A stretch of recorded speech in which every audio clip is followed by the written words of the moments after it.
श्री गणेशाय नमः। हर हर महादेव। कर्मकांड बाय विभूति नारायण पांडे शास्त्री, महामाया नगरी, अंबिकापुर, छत्तीसगढ़। गीता ज्ञान चैनल में आप सबों का हार्दिक स्वागत है। माताओं, बहनों एवं प्रिय साथियों, आप लोग कैसे हैं? आशा करता हूं कि आप सब अच्छे से होंगे और अच्छा से होना भी चाहिए। तो प्रिय साथियों, आज मैं गीता ज्ञान के माध्यम से अपनी कक्षा में बताने जा रहा हूं कि कौन सी दो चीज़ों का प्रयोग महिलाएं ज़्यादा करती हैं। आइए जानिए। तो महिलाओं के सौभाग्य के लिए जो चीज़ बहुत सौभाग्यपूर्ण मानी जाती है, और इन दो चीज़ों का प्रयोग सबसे ज़्यादा महिलाएं करती हैं अपने सौभाग्य को बढ़ाने के लिए, अपने जीवन में सफलता पाने के लिए। उसमें एक चीज़ है सिंदूर और दूसरी चीज़ है चूड़ियाँ। आज हम आपको बताने की कोशिश करेंगे कि आखिर इन चूड़ियों का महत्व क्या है, ज्योतिष किस नज़रिए से इसके बारे में बात करता है, चूड़ियों के बारे में ज्योतिष की राय क्या है, और चूड़ियों के साथ जुड़े हुए नियम क्या हैं, हम बात करेंगे। तो पहले हम आप लोगों से एक छोटी सी निवेदन करना चाहूँगा कि जो हमारे चैनल पर नए हैं, सब्सक्राइब, लाइक एंड शेयर करें, और भोलेनाथ का आशीर्वाद पाने के लिए कमेंट बॉक्स में हर हर महादेव लिखना न भूलें। तो चलिए प्रारंभ करता हूँ। प्राचीन काल में ही अगर हम देखें तो चूड़ियाँ महिलाओं के सौंदर्य और सौभाग्य का प्रतीक रही है। महिलाओं का सौंदर्य भी बढ़ाता है और महिलाओं का भविष्य में इससे सौभाग्य भी आता है।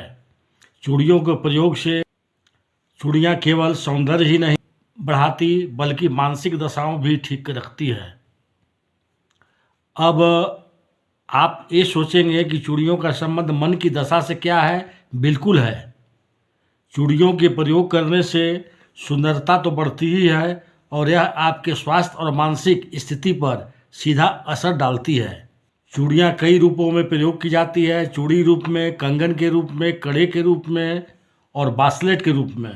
पुरुष भी इसको कई रूप में धारण करते हैं, जैसे कड़े के रूप में पहनते हैं या ब्रेसलेट के रूप में भी पुरुष इसको पहनते हैं, और अपने स्वास्थ्य और अपने ग्रहों को अच्छा बनाए रखते हैं। ज्योतिष और आप जीवन में यदि आप समझें तो चूड़ियाँ का प्रभाव बहुत सूक्ष्म होता है और ये मन पर सीधा असर डालता है। ऐसा नहीं है कि आप चूड़ियाँ पहनेंगे तो फर्क नहीं पड़ेगा, केवल फैशन की चीज़ नहीं है, ऐसा बिल्कुल नहीं है। अगर आप चूड़ियाँ पहनते हैं या चूड़ियाँ पहनती हैं तो इसका असर आपके मन पर और आपके ग्रहों पर सीधे तौर से पड़ता है। आपका ग्रह और आपका मन चूड़ियाँ पहनने से प्रभावित होते हैं। अब ये जानते हैं कि चूड़ियाँ ग्रहों पर और हमारे स्वास्थ्य का हमारे मन पर कैसे असर डालती है। देखिए, चूड़ियाँ अगर आप मुख्य रूप से देखें तो गोल होती हैं। इस वजह से यह बुध और चंद्रमा का प्रतीक मानी जाती है। जहाँ बात बुध की होती है, जहाँ बात चंद्रमा की होती है, तो बात होगी मन की, वहाँ बात होगी बुद्धि की। तो मन और बुद्धि वाला जो पार्ट है वह मजबूत होना शुरू हो जाता है। जब आप चूड़ियाँ पहनते हैं तो वैवाहिक जीवन में और सौंदर्य से संबंध रखती है चूड़ियाँ। इसीलिए यह शुक्र से भी संबंध रखती है। शुक्र से भी इनका कनेक्शन है। आपके मणिबंध पर्वत आपकी कलाई को टच करती है। अगर आप कलाई को देखें तो यहाँ पर कफ, वात और पित्त, इन तीनों की नाड़ियाँ आकर के मिलती है। और जब आप वहाँ पर चूड़ी पहनते हैं या कड़ा पहनते हैं तो उससे इस नाड़ी पर दबाव पड़ता है, प्रेशर पड़ता है, कंप्रेशन होता है, और इस कंप्रेशन की वजह से ये आपके स्वास्थ्य पर भी सीधा असर डालती है। अगर सही नियम से सही रंग की चूड़ियाँ पहनी जाए तो वैवाहिक जीवन सुखी हो सकता है, वैवाहिक जीवन को सुखी किया जा सकता है। मगर आपके लिए आपको सही रंग की चूड़ियाँ पहननी होगी जिससे आपका वैवाहिक जीवन अच्छा हो, वैवाहिक जीवन सुखी हो। विशेष प्रयोग, अगर आप चूड़ियों के बारे में विशेष प्रयोग अगर जानते हो तो इससे प्रेम के मामले में और कैरियर के मामले में भी सफलता पाई जा सकती है। चूड़ियाँ आपकी नाड़ियों को नियंत्रित करने की वजह से, अपने रंग और सौंदर्य की वजह से आपके स्वास्थ्य और आपके मन पर असर डालती है। और जब आप इसे नियमानुसार पहनते हैं तो निश्चित रूप से आपको लाभ हो पाएगा। अब ये जानते हैं कि चूड़ियाँ पहनने के नियम क्या हैं और चूड़ियाँ पहनने की सावधानियाँ क्या हैं। तो देखिए, चूड़ियाँ शनिवार या मंगलवार को नहीं खरीदनी चाहिए। शनिवार और मंगलवार को सौंदर्य की चीज़ें खरीदना मना है। और चूड़ियाँ चूँकि वैवाहिक जीवन से संबंधित रखती है, इसलिए शनिवार और मंगलवार को न खरीदें। पहनने से पहले चूड़ियों को माता पार्वती को जरूर समर्पित करें। अगर नई चूड़ियाँ आपको पहननी है तो इसको सुबह सुबह स्नान करने के बाद या संध्या काल में पूजा करने के बाद। अविवाहित अगर आप हैं तो आप किसी भी रंग की चूड़ियाँ आप पहन सकती हैं, लेकिन जो विवाहिता महिलाएं हैं इनको काले रंग की चूड़ियाँ नहीं पहननी चाहिए, क्योंकि काला रंग दुर्भाग्य का प्रतीक है। इसे आप जाने रखिए।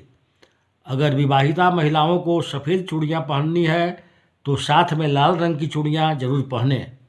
महिलाओं को कांच की या सोने चांदी की चूड़ियाँ पहननी चाहिए। पुरुष लोहे का, तांबे का या सोने का, चांदी का कड़ा पहन सकते हैं। अब बताते हैं चूड़ियों के विशिष्ट प्रयोग क्या हैं। चूड़ियों का विशेष प्रयोग कैसे किए जाएं जिससे फ़ायदा हो सके। अगर आपका स्वास्थ्य अच्छा नहीं रहता है, आप स्वास्थ्य को अच्छा करना चाहते हैं, तो सोना और चांदी बराबर मात्रा में मिलाकर के चूड़ियाँ बनाएं। कम से कम 2 चूड़ियाँ एक दाहिने कलाई में और एक बाईं कलाई में पहन लीजिए तो आपके लिए बहुत अच्छा होगा। प्रेम की प्राप्ति चाहती हैं या चाहते हैं कि आपके वैवाहिक जीवन सुखी हो तो गुलाबी रंग की चूड़ियाँ पहनना सबसे शुभ होता है। शीघ्र विवाह चाहती हैं, आपकी शादी जल्दी नहीं हो रही है, तो ऐसी दशा में माँ दुर्गा के लाल चुंदरी में रख करके लाल चूड़ियाँ अर्पित करनी चाहिए। अगर संतान प्राप्ति की बात करें, संतान की उन्नति की बात करें और आप महिला हैं और संतान की प्राप्ति नहीं हो पा रही है, तो आप रेगुलरली पीले रंग की चूड़ियाँ पहनना शुरू करें। और याद रखिए कि चूड़ियाँ उसी को उपहार में देनी चाहिए जिससे आप प्रेम करते हैं। ऐसे ही स्त्री को चूड़ी भेंट नहीं करनी चाहिए। ऐसा नहीं है कि चूड़ियाँ केवल सौंदर्य का प्रतीक है। हमारे पुराने आचार्यों ने इस पर शोध किया और निकाला कि अगर मणिबंध के पर्वत पर दबाव दें और किसी खास रंग से दबाव डाला जाए तो वह स्वास्थ्य पर और मन पर सीधा असर डालेगा। तो प्रिय साथियों, आज मैं अपनी कक्षा को यहीं समाप्त करता हूँ। नमस्कार।